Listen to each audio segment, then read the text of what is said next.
welcome. I'm Melanie with The Color Caboose.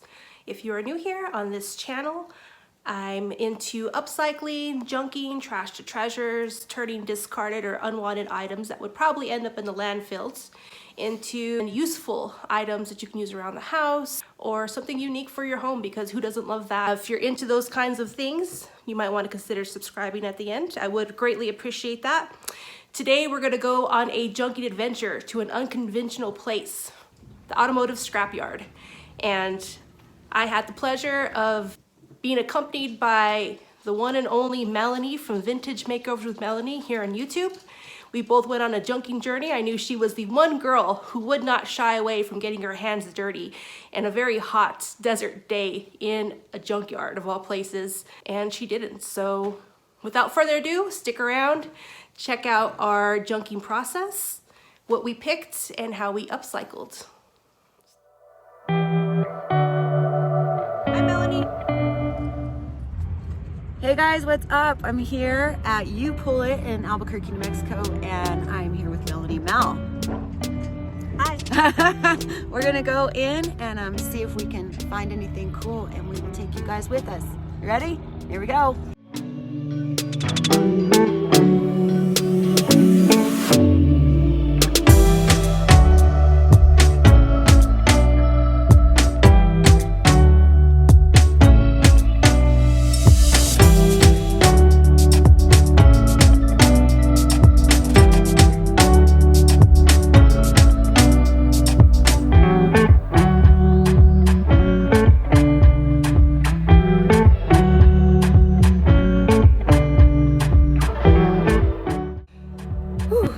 It's hot out here, but in the mass of all this junk cars, we managed to find some good loot.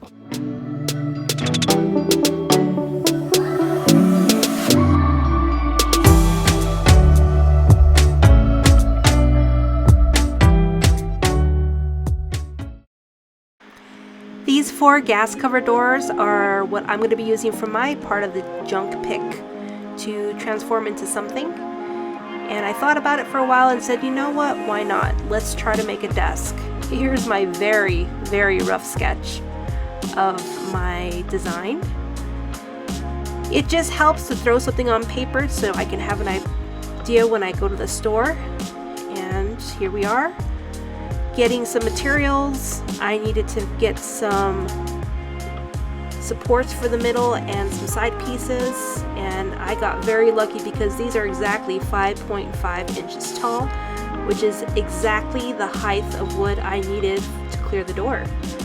I grabbed a couple magnets and a couple hinges, and also 2 large pieces of plywood, one for the top and one for the bottom. This is going to be a very simple, kind of modern design desk. I also checked out the venting section of the store to look for any kind of cool metal that I might be able to use as an embellishment. These vent covers were perfect, so I figured let's pick them up and see how we can incorporate them. All done, ready to check out, ready to go home and start working on it. Now I went with Ford Ranger doors exclusively because the hinges are attached the same on the back. I didn't realize it, but all vehicles are kind of attached differently for their little gas doors. I'm just kind of holding it in place, kind of see how much of that board I'm going to need to cut. I'm just trimming them off.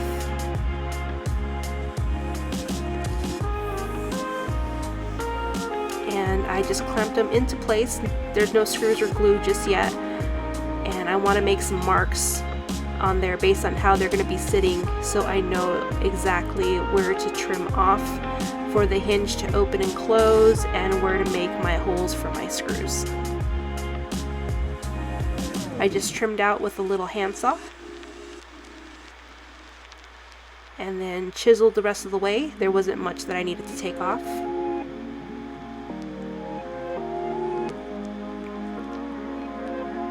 This chisel is extremely sharp, that's why I have it attached to my vise. I do not want it to slip and cut me.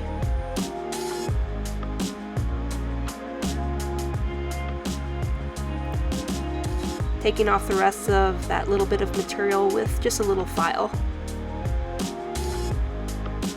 And fitting it, it works! Yay! Now just to smooth it out with some sandpaper.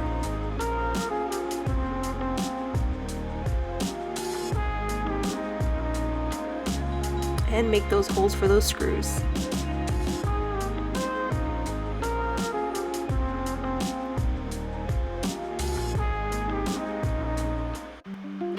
I'm just going to give these doors a quick spray painted layer of Rust-Oleum Hammer. It's one of my favorite spray paints. It leaves a really cool gunmetal effect, just to make them all the same color to start off with.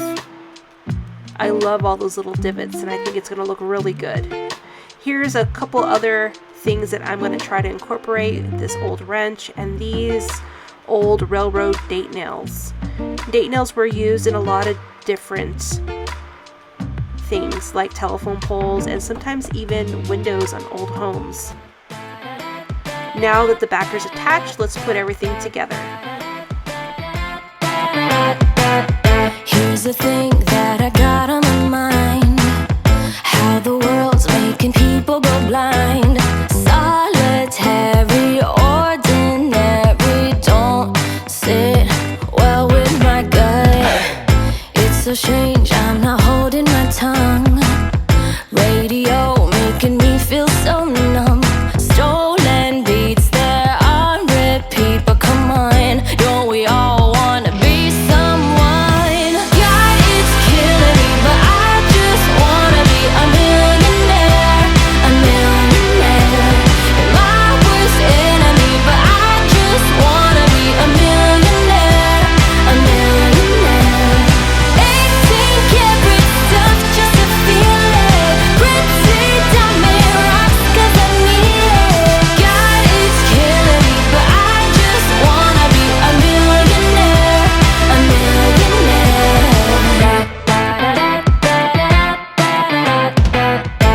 Every month spending every last dime, feeling like I'm just stuck in rewind.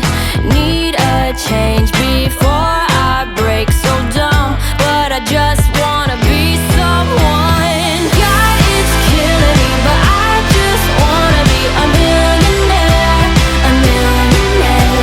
You're my worst enemy, but I just wanna be a millionaire, a millionaire. 18 karat stuff just to feel it. Pretty diamond rocks 'cause I need it. God, it's killing me, but I just wanna be a millionaire, a millionaire. I wanna be someone. Wanna be someone. Wanna be someone. Don't we all wanna be someone? God, it's killing me, but I just wanna be a millionaire, a millionaire. You're my worst enemy, but I just wanna be a millionaire, a millionaire.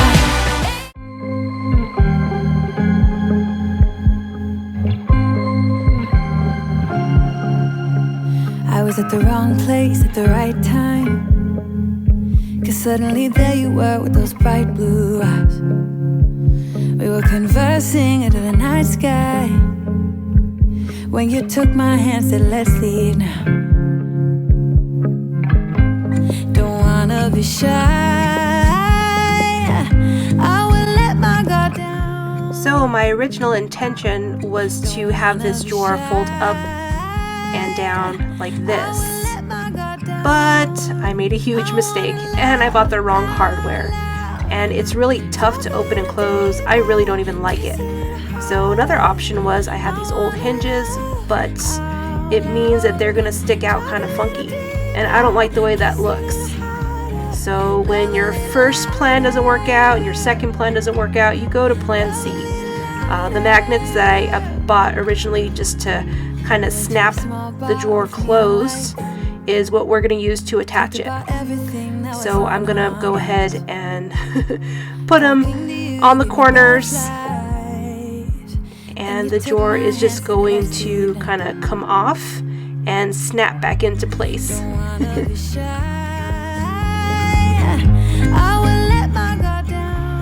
Now let's turn this cool old wrench into a drawer pull.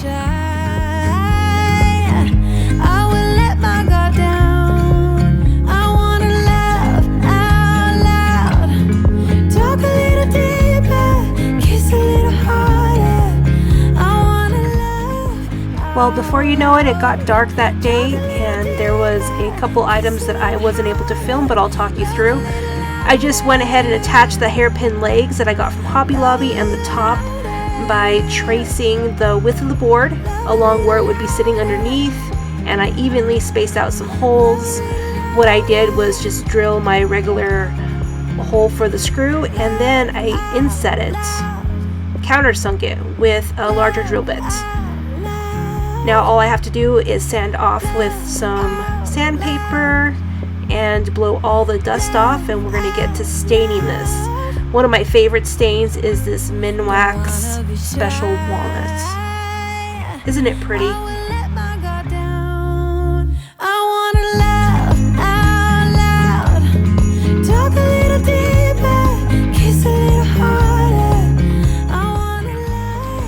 I'm only staining the parts that are going to be visible on the outside.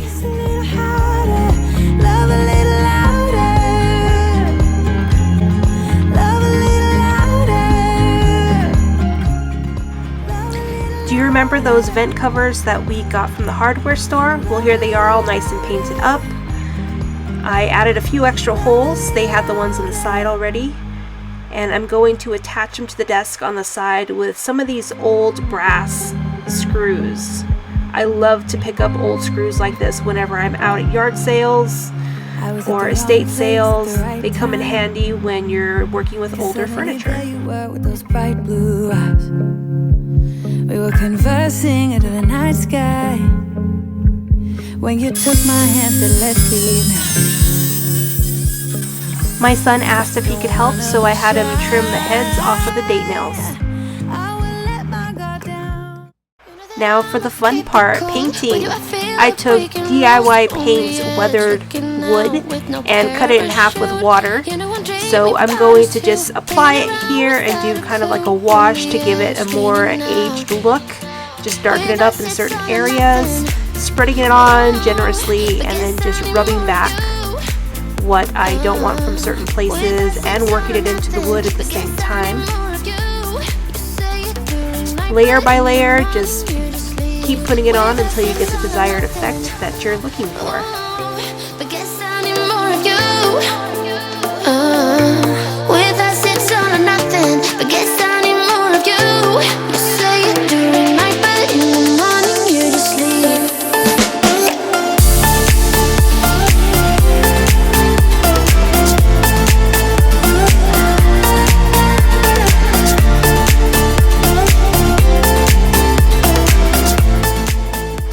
Although the paint made it look like aged wood, I wanted to add another layer of dimension by using one of these Upcycle decoupage papers. I've never used one before, but I've seen lots of videos.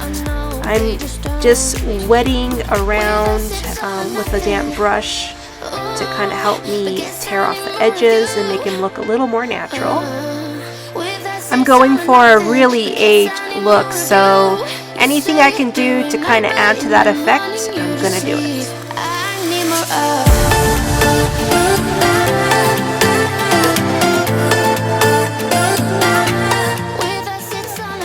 I got a little nervous when I didn't place this paper in the right spot, but luckily it was durable enough where I was able to reposition it. I'm not too worried about all the wrinkles in the paper because I'm going to go over it with sandpaper and make it look a little more distressed, and I figure those bubbles will catch a little easier and help me with my look. Why don't we talk about this? Why don't you stay? Why don't we talk about this? that paper is all nice and dry, but let's make it look a little more aged around the edges. So with that same paint, I'm just working it in all the torn corners and kind of going over a little in the middle. Let's blend it in.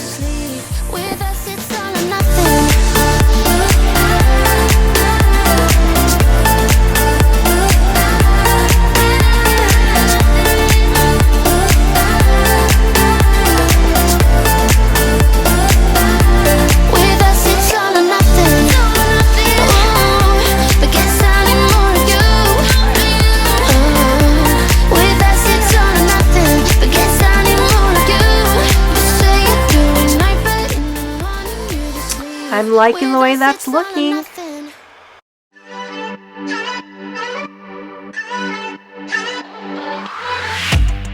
Aren't you tired of the drama? You use your words like they are knives. And to make it extra rusty, let's add some patina paint. A little trick that I learned from Melanie was to add coffee grounds to your paint to give a little added texture. So I'm going to try that with this patina paint to see how it works. Here I am just applying the first layer of this patina paint. How it works is you have to apply one layer, you let it completely dry, and then you add a second layer. And while that second layer is still wet, you have to apply your activator in order for it to work.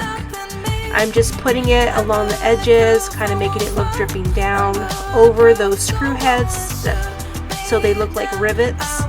And anywhere else, I think it needs a little touch of rust. You're looking at me so cold. Get over yourself, are you for real?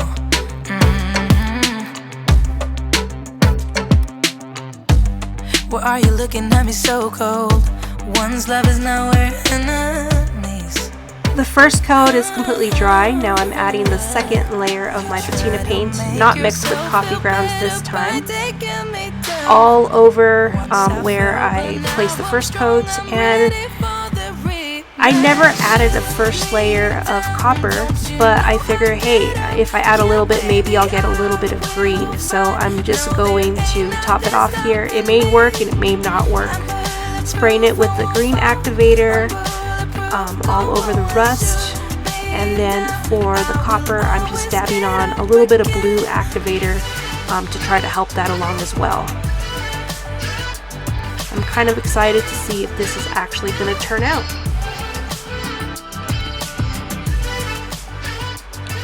Well, it's all nice and wet and still pretty fresh, but you can see it already starting to turn.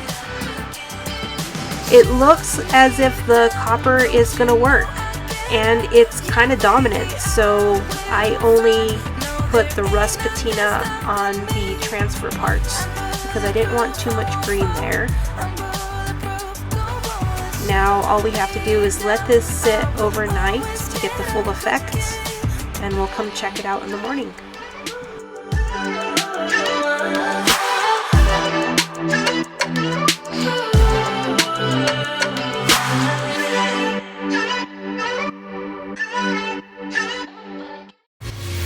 The next morning, I was pleasantly surprised to see how it turned out. I got really cool effects of rust and copper. A little more copper than I wanted, but I'm okay with it. After it was all dried, I wiped away some of the residue that the activator left and sealed this guy up with spray shellac.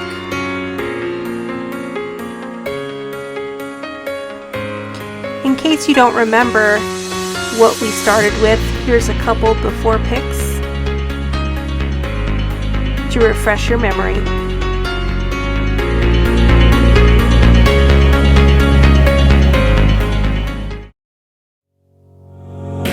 You and me stuck on the ocean now, nothing but waves and they're spilling in.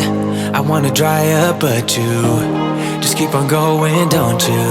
I don't even know how we got here. All my reasoning have disappeared. I wanna bury the hatchet and find the way back to our home, our home, our home. We don't have to drift inside this dome. I will not let us fade away. It's not a price I wanna pay, and it's not too late. No, we lost our purpose, chasing all that surplus. You were all that I need. I feel that we can break free. We can still go back there to a place with no cares. We can turn this ship around. We can turn this ship around all the way back home. Chasing all that we don't care. Chasing all that we don't. Thank you for hanging out with me today and sticking through this creative process. It was a lot of fun. And please make sure to check out Melanie's YouTube channel. It is Vintage Makeovers with Melanie. And check out her website while you're at it. It is Windmill Vintage Designs. I will leave a link in the description for both of them. Go support your small businesses. And till next time, happy junking.